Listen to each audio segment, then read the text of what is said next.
Conversations to Enlighten and Heal. I'm your host, KG Stiles. Conversations is sponsored by PurePlantEssentials.com, Organic Aromatherapy. Please subscribe so you never miss a show. I'm excited to be speaking with my friend Dr. Jude Currivan from the UK.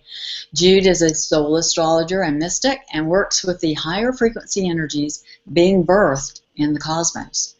Jude will talk about the planets as spiritual teachers, Saturn's role in the cosmos, and the meaning and purpose of Saturn's sojourn through the sign of Sagittarius through December 2017.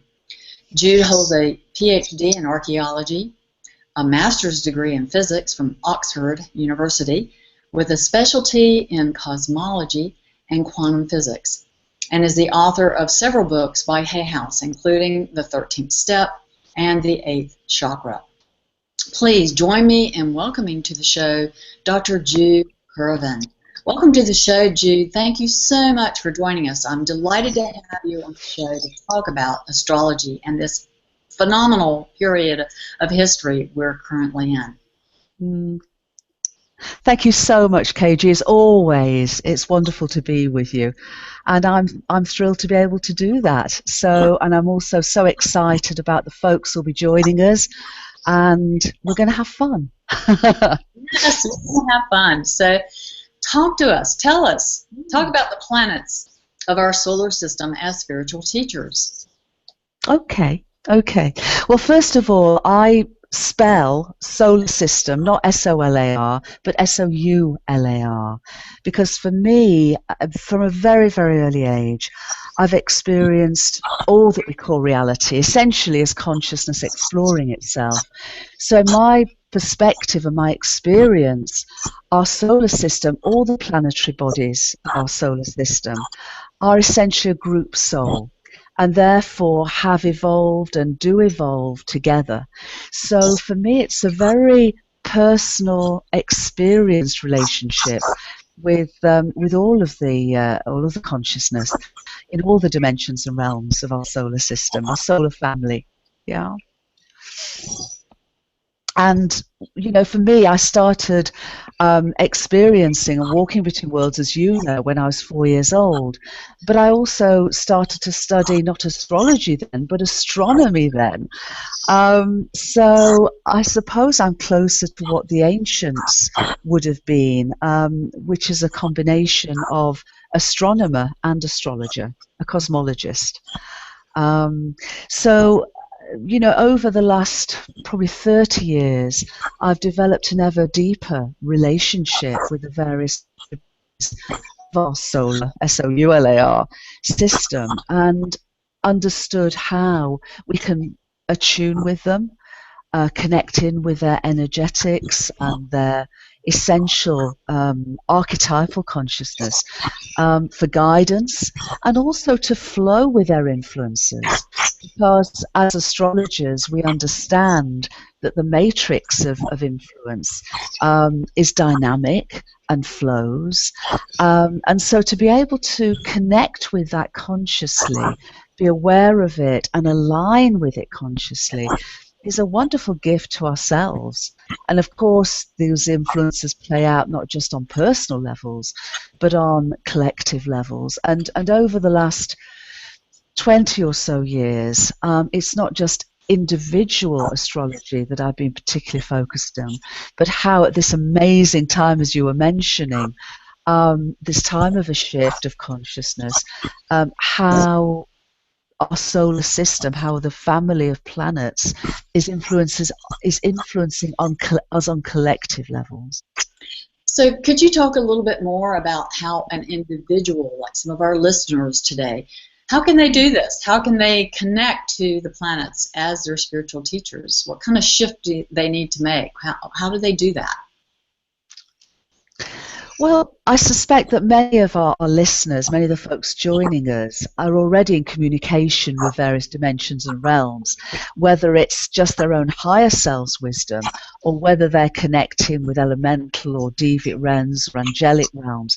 And it's really to be open to a perspective that recognizes that the planets are archetypal consciousness, as astrologers have always understood. I mean, the ancient astrologers intuited and communed with and connected with the deep sense of this consciousness and brought through the various energetic resonances. So, for example, Mercury's resonance is named after the god of communication.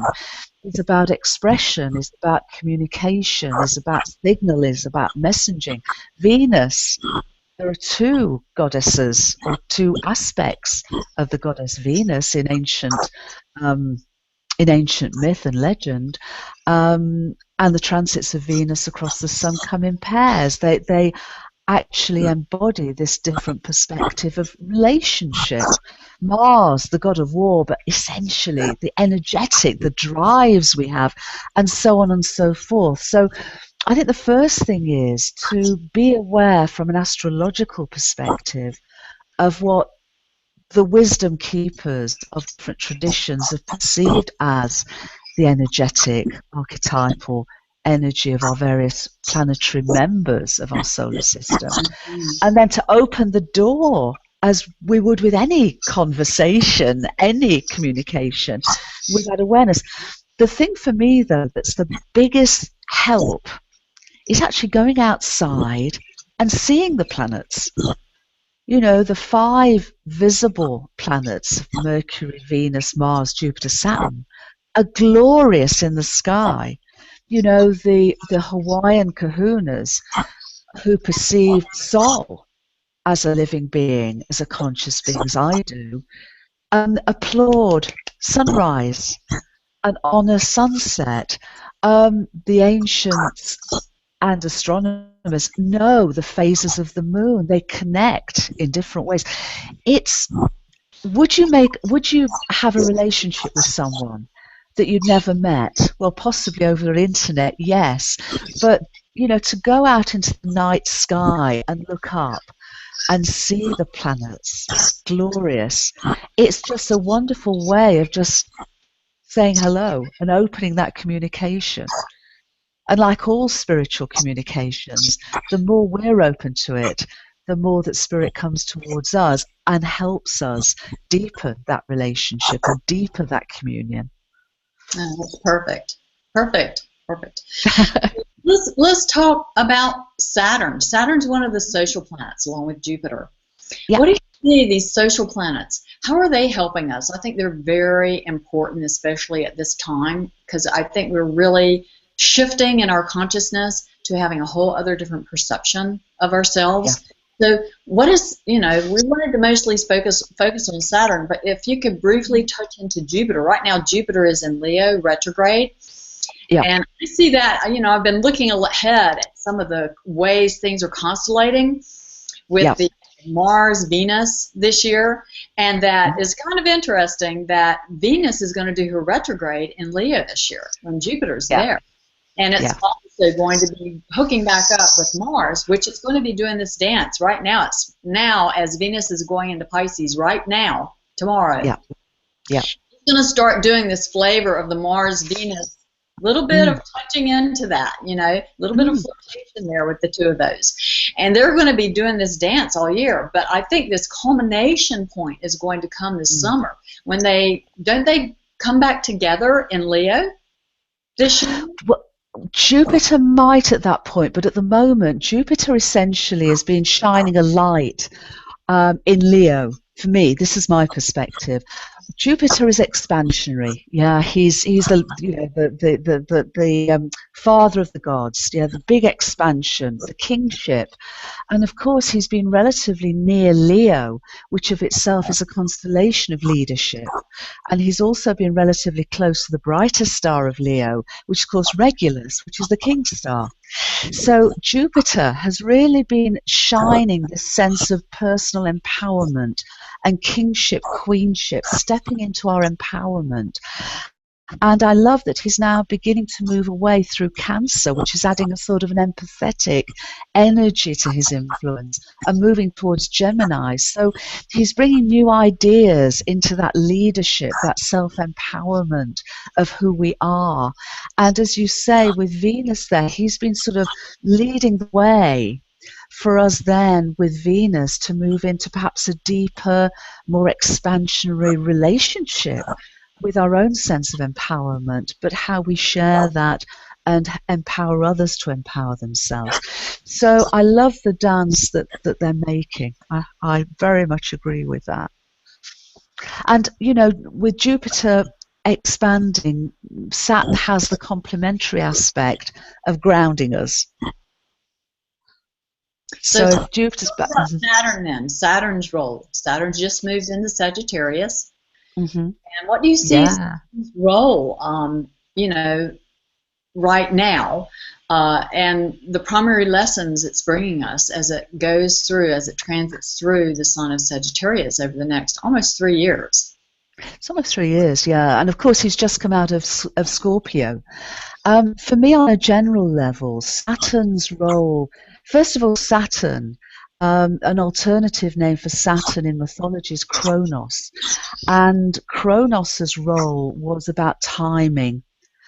And I ally that to Saturn's main primary perceived role, which is about responsibility, taking responsibility and grounding.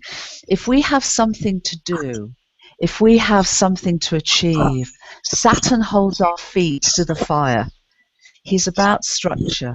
And a lot of folks sort of go, oh, Saturn. So I love Saturn because with Saturn, you know, calling on Saturn's help, we get the strength to do what needs to be done and to ground that, to make it practical. You know, Jupiter can go off into flights of wonderful, joyous, inspirational fancy, but Saturn brings us back and says, yeah, okay, this is fabulous. How do we ground this? How do we make this practical? How do we materialize this in our lives? And with Saturn having been in Scorpio the last 3 years, we've actually been through a time, I feel, where that intensity of it's really sort of life and death. There's been a massive amount of things being risen to the surface. You know, Saturn in Scorpio delves deep into things that we might not like to admit, acknowledge, recognize, or deal with. But by those 3 years, he's brought all of that up, in my perspective, to the surface to be dealt with. And of course, as he's moved now into Sagittarius, the essence of higher mind, greater awareness, that searching for a truth, that searching for deeper understanding, higher awareness, I think he's bringing all that's come up over this last 3 years, and he's now taking it. How can we expand our awareness about abuse? How can we go beyond, you know, denial? How can we find ways of moving beyond fear? And acknowledging what we need to acknowledge in our world. Because if we don't do that, if we don't move beyond the old denials and the old patterns and the old fears, we can't transform our world. We can't transform ourselves. So I think these last 3 years of him bringing all of that up that needs to be looked at, and so close that it's been progressively more and more challenging for us to deny it, brings us to a point where, with his essence now of moving into the higher awareness that Sagittarius offers, we can say, oh, that's what's happening. And oh, look. And instead of being fearful of the oh, look, we can look and, through that higher awareness, find ways of resolving issues, problems, challenges, things that no longer serve us, things that are no longer sustainable, whether it's in our personal lives or collectively in our relationships with ourselves, with each other, with Gaia, and all the family of Gaia. So, and it's interesting that in June to September, he dips back into Scorpio, just for a few months, just for a sort of course correction, to then just back into Scorpio one more time, just to say, have we brought everything we need to out in the open to be looked at? And if and as we have, then he's got a clear run through Sagittarius, as you say, for the 3 years. Well, I think it's very fascinating too that Saturn is doing this square dance with Neptune at this time. Oh, yeah. Because we're just getting a taste, because it's like we need to get out of this place of being in denial, being in avoidance, being resistance, facing our fear, so that we can realize these dreams, these ideals. We can birth these higher wisdom. I think that's, we're just kind of sweeping things clean. It feels to me like there's this purging, cleansing that's been going on for just intensifying.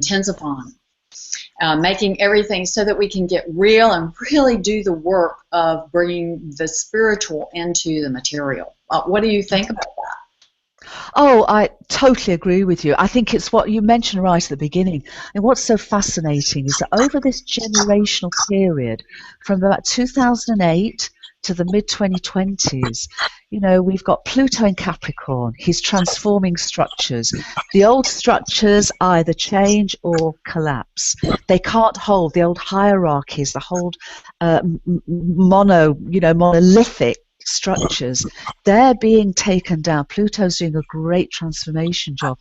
We've got Uranus in Aries, the great revolutionary, in the sign of personal responsibility, the sense of self, revolution, revolutions without leaders so much. Everyone's a leader. Everyone has the opportunity to step into their own empowerment and become part of a movement and movements for change. And Neptune, of course, in Pisces, which is very much about a much more spiritual perspective, a much more expanded and spiritual perspective of our sense of reality. And of course, with Chiron alongside Neptune in Pisces until 2019, we also have the great influence of our personal and collective healing, showing that as we do expand our sense of awareness, as Saturn's going to help in Sag, as Neptune is helping in Pisces, that we can heal all those limitations, all those rigidities, all those fears that have held us back for so long. All the planets are showing up and helping us to work our way through this. Yes. Well, that kind of takes us right back to what you were talking about. We were talking about earlier about the planets as spiritual teachers, to begin to see life more from the perspective of that everything is happening for us. Everything is here perfectly aligning to help us realize our highest potentials and to let go of our smaller selves. The way we've operated in the past, there's no judgment here, there's no blame. We're ready to grow up. We're ready to be mature and take our place in the universe. I see this, almost want to get chills when I even say that right now. I know. Taking our place in the universe. What do you think about that? Oh, well, from the books I've written and my life experiences that I wholeheartedly agree with that. I feel we are in a birthing process of an evolution, new era, and it's a conscious evolution of consciousness, rather than physicalized evolution per se.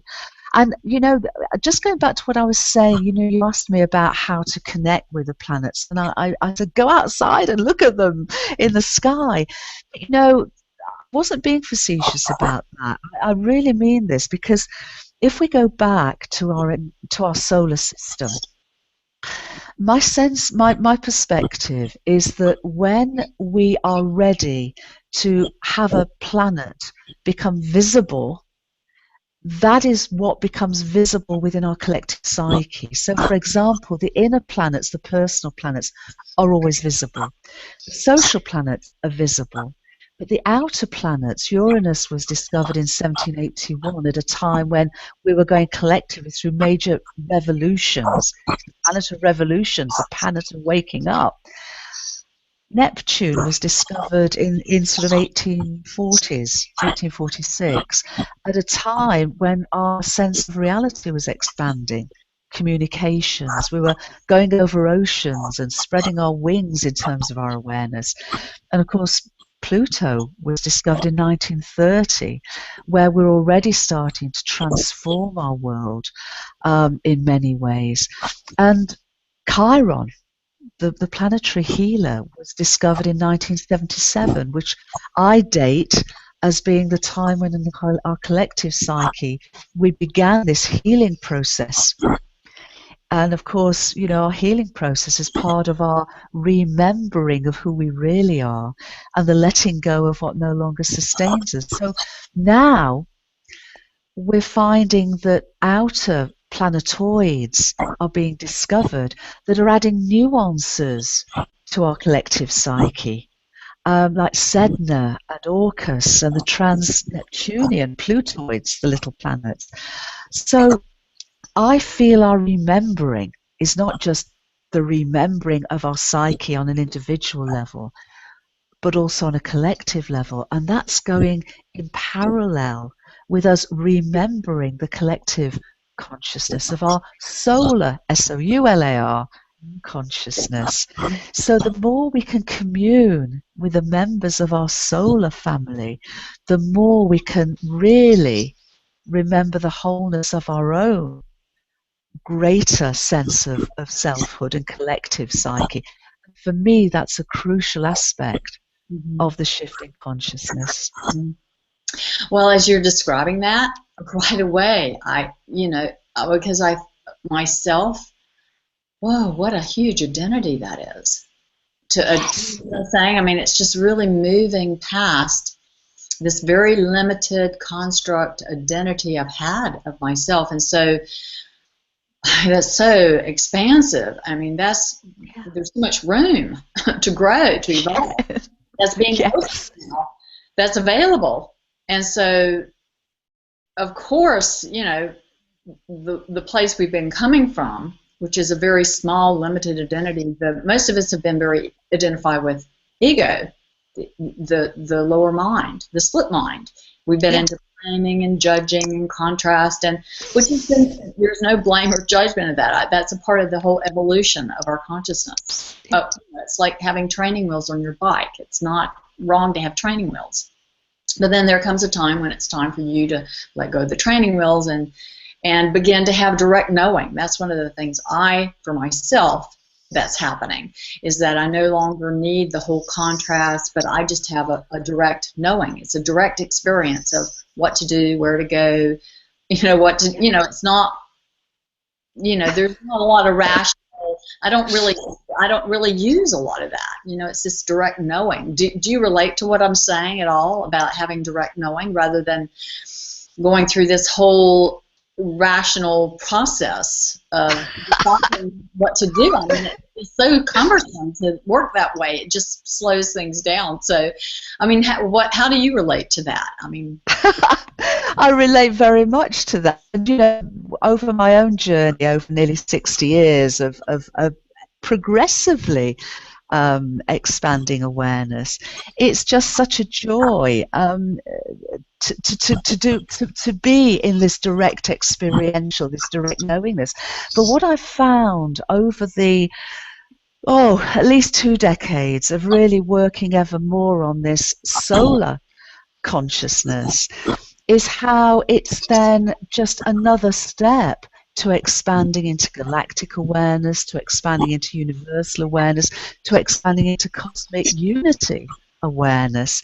But the reason I love hanging out with my bros in the solar family is that, in a way, I just feel that as we expand, as we remember, we're all part within our solar system of this coherent evolutionary process of consciousness that has been going on for 4.5 billion years so far. And so for me, they really are. It is my family in its widest sense. My family of humans, my family of Gaia, my family, my solar family, and on and out. And I know there's a lot of folks who are really moving into perceiving galactic consciousness. But I'm just suggesting that they might want to hang out with the fellow members of our solar family as a bridge to that, because without that, we're almost moving from that sense of self to that galactic sense of self, or whatever. It's rather like making an internet friend in Hawaii, but not speaking to my next door neighbor. And I'd like to do both. So I just feel that the more we can remember and embody and grow progressively into these ever greater holographic perspectives of consciousness, it's just so enriching to our own sense of connection and communion with all that we call reality. Yes. I love that word, communion. Also, so would you just kind of give a few sort of anchoring words to use for the primary lessons, the meaning and purpose of Saturn's sojourn through Sagittarius, that people can, you know, relate to, that would be helpful to them? I feel it's about, he's doing it to ground our expanding awareness. Because with Jupiter, as I mentioned, having been in Leo, this leadership, this kingship, the sense of our own, who we are in the wider sense, and then moving into Gemini, which is about awareness, ideas. Without Saturn's presence in Sagittarius, there'd be a danger that it would be just ideas. And what we need individually and collectively, in my view, is to ground those inspirational, spiritually based understanding and awareness and make it real, make it alive in our lives, make it practical in the way that we can transform our lives, find resolutions to issues, to move beyond limitations that no longer serve us. That's what he's doing in Sag. He's grounding, he's making practical, he's making real our ever-expanding awareness over these next few years.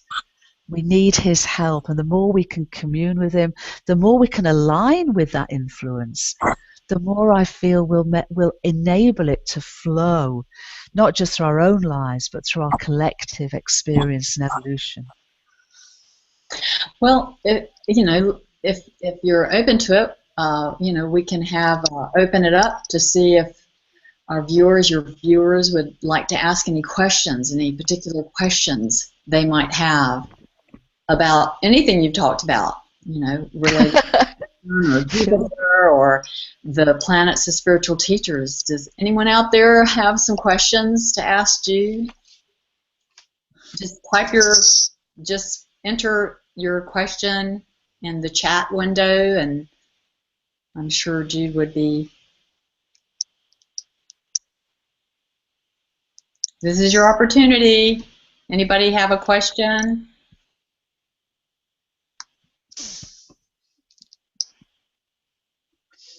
Anything you want to know about at all with Saturn and the planets, or how you can use this time for your own growth, and any questions you have about in your own personal life, how. So, do you have anything else to add? We're not getting any questions. I see people out here, but nobody's giving us any questions, so. Well, maybe, KG, just a thought, but if folks want to sort of sit with this for a while, because it's pretty big stuff, but yet it's incredibly practical and relevant to every one of us, they can always email me with any questions afterwards. I'll be delighted to respond to any, or if they'd like to send them to you, to send on to me, whichever you prefer. You can post questions, and I can, just let you know, and you can come on the YouTube channel and answer questions, below the video. I'd be delighted to. Yeah. So just opening it up, for anyone who has questions. You can just post them below the YouTube or. And just a final thought, you're asking about Saturn. If people want to go out and look for Saturn, because he's quite dim. Jupiter's very bright at the moment near Leo. Venus is beautifully bright, sunset. Saturn is less bright, but Saturn is going to be just to the right of the moon in mid-February. So if folks want to look for the moon, and the lunar will be just new at that point, or around new at that point. They should be able to see Saturn as a tiny yellowish, what appears to as a star, just to the right of Luna. Wonderful, wonderful. I actually have had the guidance to mention people to get out and view the night sky. And I need to have that in my regular broadcast to let people to know to go connect with the planets as living beings, to really commune with them and begin a conversation. Yeah, exactly that. Conversation where you can get a personal message from the planet that can assist you in your soul journey. So, I do that myself, I need to just bring that more into my broadcast that I do. So I encourage other people to do that. So thank you for bringing that. So, all right, Jude. Well, thank you so much for joining us for this episode of Conversations to Enlighten and Heal. I wanted to thank everyone else for joining us for this episode of Conversations to Enlighten and Heal with Dr. Jude Currivan. Please subscribe so you never miss a show. We do have quite a nice lineup of guests coming on the show. My next conversation show will be with my friend Jonathan Goldman. Jonathan Goldman, as you may know, is an award-winning sound healing recording artist and a leading pioneer in the field of sound healing for more than 30 years. Every year on February 14th, Jonathan hosts the World Sound Healing Day in February, and this year, 2015, marks the 13th annual World Sound Healing Day, so stay tuned. So you can look for your next Leo full moon astrology video forecast available later this week. Have a beautiful day, everyone. A warm mahalo. Much love to you. Wishing you all happy days always. Thank you again, Jude. It's been such a pleasure having you with us. Thank you for taking your time to be here. Okay, G, you're so very, very welcome. And have a wonderful day, everyone. And look forward to being with you again soon. Okay. Until next time, relax, enjoy your life, and stay connected.